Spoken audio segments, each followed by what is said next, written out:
Welcome to the Smarketing Show, hosted by award-winning B2B sales performance coach Rick Lambert, who has been selected by many of the world's most recognized companies to help them market and sell to win. Let's join Rick now.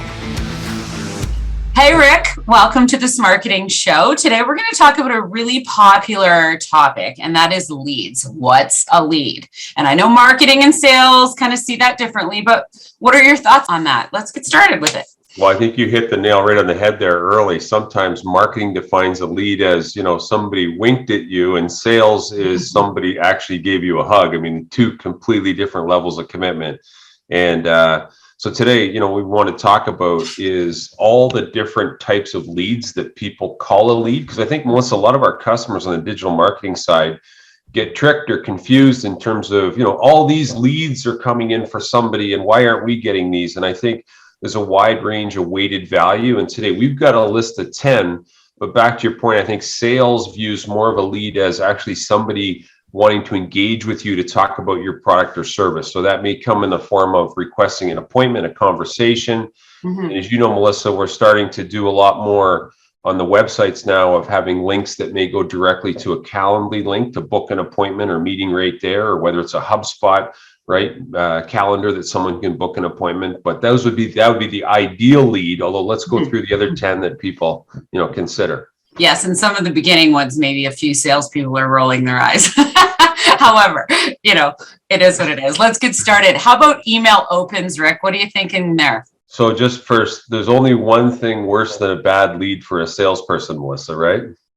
That's two bad sales leads, right? Absolutely. Absolutely. So just as we talk about the topic, I may jam it in here at the beginning is, I think salespeople get frustrated sometimes because marketing throw these leads over the fence and say, hey, these are people to contact. And as a salesperson myself, the last thing I want to do is fry my personal brand or some connection with a bad lead. Okay, so let's talk about the first type of lead that a lot of people, now remember, we're talking about things that some people consider leads. We as an organization into communication or sell to win, we may not consider each of these as a quote unquote lead, because again, my definition always is that, people don't buy marketing, they buy what marketing does for you. And I think most of our clients, hope a lead is a conversation. So on email opens, look, we do email campaigns, hundreds of them for customers.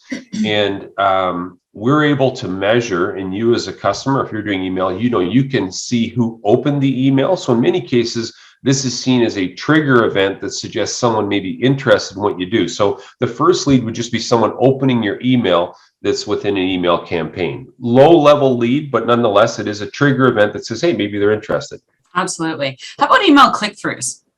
So this is the next level, okay? So someone opens your email, and then the next level of commitment would be they actually opened it up, looked at it, and then clicked through on a link embedded within the email. So that link may go to, maybe it's a page on your website, maybe it's some type of content offer, whatever it is you want to drive them to as a destination. This is seen as a second level of commitment in addition to just opening the email. Now we're being a little granular here, folks, because again, we're trying to clarify what is a lead. So when you evaluate your marketing efforts, you've got some framework to judge it.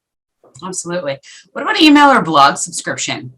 You're a big blog reader, Melissa, yourself. I am. I'm more visual. I like video and stimulating graphics, but each of our clients, right? Blogging is a foundation for their search engine optimization strategy. And when someone subscribes to their blog or subscribes to their email, whether it's a newsletter or receive emails from them, again, this is another trigger event, we would say, possibly a lead that says, hey, maybe they're interested in what your company does or learning more about your products. And again, the sales team may not define someone subscribing to your blog or email as a quote unquote lead. And again, this is where it gets a little gray in terms of, is it really a lead or just kind of expressed interest? Right, but at least they surrender their contact information and you have their info and they're clearly interested. You make a good point. Like these are all positive things that I'm just trying to say as a sales, like I think what we do that's a little different is we think through a sales head and a marketing helmet. For sure. And we work with colleges locally here. I speak to the students, and in there, if you ask them what is the definition of a lead, take a class of 120 people, you'd probably get like between 15 and 20 different answers of what a lead is. And so I think this elusive definition is really what we're trying to talk about today. Is there's different definitions, and you just need to understand what is a lead in terms of the weighted value that might drive to a revenue opportunity. Absolutely. So the next one we have is intent search. So this is as we all know, automated intelligence is coming in, robotic automation, and there's a tremendous amount of technology now that's available for us as marketers or you as a business leader, that you're able to now identify within your market scope where a company may be looking for your products and services. So they may not be looking at your particular website or some of your content online, but we're able to see who might be searching for what it is you have to offer. Now, if you know someone's looking for your product or service offering, as you can appreciate, now we can send in a sales activity that says, hey, we understand someone from your organization may be looking for this, right? So it's a little bit of intelligence online, and you got to watch your point of entry from a salesperson, because they wonder, how do you know this? But nonetheless, I would say it's, in a way, understanding that someone is at the car dealership on a Sunday kicking tires, right? And you're simply following up saying, hey, we think it was you. Now, the downside of this technology, if there is one, is that we only know the company. We don't know the individual. So depending on the size of the company, you may need to do a little bit of fishing in terms of, someone that's showing intent through their online searches. Yeah, absolutely. This one ties a little bit into the email or blog subscription, but content download, right? Surrendering info and getting some information. So these are like a standard part of our platform in terms of lead generation. They've been very effective. And the thinking, again, is whether it's an ebook, a checklist, some type of content offer that someone is willing to surrender their real name and their real email. So there's a science to staying away from Jojo Jellybean at jojojellybean.com. We get these all the time. So when someone surrenders their information, it suggests, again, that there is some intent on their behalf to learn more about what you have to offer. Now, the trick here, we believe, is in this lead, is the follow-up is where the magic happens. And I think a lot of salespeople assume that the person downloaded an ebook on, this topic, and they assume the person's in the buying window. So it's a little bit of a soft landing. You got to follow up on that lead. Yeah, absolutely. So something near and dear to my heart, webinar registration or attendee. So why don't you talk about that? Because you host all of our virtual events. You've seen it all, and there's a big difference between someone registering for an event versus actually showing up.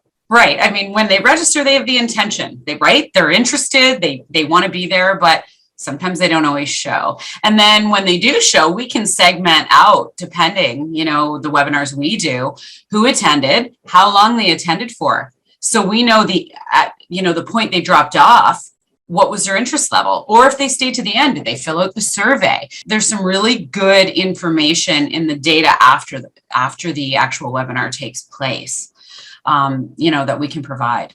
Yeah, and I think, people underestimate the popularity of webinars now. One of the things that's been really popular for our clients, and maybe you watching right now, is to shorten the runtime of your webinars. We've seen very popular 10-minute webinars. They don't have to be 60 minutes, right? And Melissa, one of the things I like what you do is at the exit survey of a webinar, you always give the participant the option to say, hey, would you like someone to contact you about this topic? So again, it's another trigger event to generate a quote unquote lead that might, turn into a conversation. And to that point, another thing we'll do for our clients is we'll add a question at the end, hey, what are some topics that you would like to see? So it generates more interest, and we get there, would you be attending? Would you be inviting someone else from your company, et cetera, et cetera. So just breadcrumbing along for different things. We know from our webinars that when someone says they'd like more information on this topic, well, that to us would translate in some way to a potential lead on that other thing that you may be able to sell. 100%. Yeah. The good one here, phone in. Old school, people actually do phone, although I know it's argued that 41% of millennials, we're now into Gen Zs now, but don't even want to talk to a human as part of their engagement process. So the phone is maybe a little old school, as we joke, but so we now, primarily through paid advertising campaigns, are able to track a lead because someone phoned in a specific number. So in other words, you can't just as the business owner say, well, we would have got that lead anyway. We're now able to track based on this digital ad, this phone call was made at this time inbound to your business. So again, this is another great way to generate leads of someone that's interested, because if they're phoning, let's face it, it's a higher level commitment in most cases than an email or a text message. Absolutely. How about request a quote? So very popular. You see it on a lot of websites. Request a quote, easy thing hanging on different landing pages. I think that's obviously a great lead of someone saying, hey, give me a price and, on your product or service. The downside, I would say, is if you've got a request a quote lead generation kind of form on your website, maybe give them a little bit of an explanation as to what's going to happen when they complete the form, or let them give you more information in text field, like what are they looking for? Maybe give them some options, because when someone converts on a request a quote and you come in cold as the seller or the person following up, you have no idea if you just got their name and number and their interest, versus if they've given you a little bit of information as to what they're looking for and why they're looking for it. Now, again, the trick is to keep the form short and simple, right? So people aren't creating a long document in terms of requesting a quote, but there's some magic in the middle there. And I think not enough websites have a request a quote option. I agree. How about book a demo? So same spirit of request a quote, right? This one's just you're suggesting that someone wants to book a 15-minute, again, 10-minute, 15-minute, 20-minute, 30-minute, hour demo to see your product or offering. And I think a lot of people underestimate the opportunity to do virtual demos now. And so when someone gives the offer to book a demo, right, you can physically be there, obviously, or we're having a lot of clients right now that are literally doing it virtually. So they're bringing in their digital technology. Here's what we've got, or could be screen sharing in many cases in the SaaS market. This is how it works. But book a demo, great lead generation. I would say that's of a higher value when someone books a demo versus, let's say, opening an email. Absolutely. How about contact us? I mean, that's a common form on a website, right? Yeah, so everybody's got a contact us page. And I think, when we look at the contact us page activity on all the sites that we have visibility into, there's a lot of, crazy spam emails in there. But it's surprising how many leads actually do get to that catch-all page called contact us. And as a business leader, a lot of people say, hey, Rick, we would have got that lead anyway because someone was on our website. But now we're able to track back where the person came to on the site. It's almost like a pinball. A lot of times they'll bang around and then come down to the paddles, which is your contact us page. And so I think as we summarize here, like we've got email opens, right? And again, the purpose of this marketing show is to talk about, not to say one's wrong or not a good lead. It's just the weighted value and the different options that are out there. Because I think a lot of people, Melissa, talk, hey, we're getting all these leads. Right. If the email opens, I don't know if you take those to the bank, right? So in summary, if we can show on the screen here the top 10 guys leads, and if you look at these, right, they're all good. They're all trigger events, or all suggesting something good's happening from a buyer intent standpoint.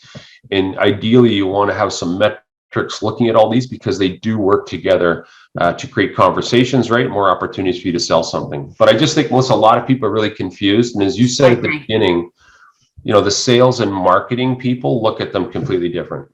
Absolutely. However, like you say, there's a whole range. And so we've just given the listeners an option. All right. So once again, what we want to try and do today on the Smarketing Show is show you 10 different definitions of a quote unquote lead. Now, to me as a sales guy, I would call a lead more someone looking to speak with me, book a demo, get a quote, etc., versus someone opening an email. But nonetheless, if someone's telling you, hey, they're getting all these leads, we just want to give you a framework to work with here as we took a look at 10 popular lead generation kind of definitions in your B2B marketing platform. That's great, Rick. Thanks so much. We'll see you next time on the Smarketing Show. Thanks for joining us for this episode of the Smarketing Show. If you enjoyed today's show, please like, share, and subscribe to get the latest B2B insights to help you market and sell to win.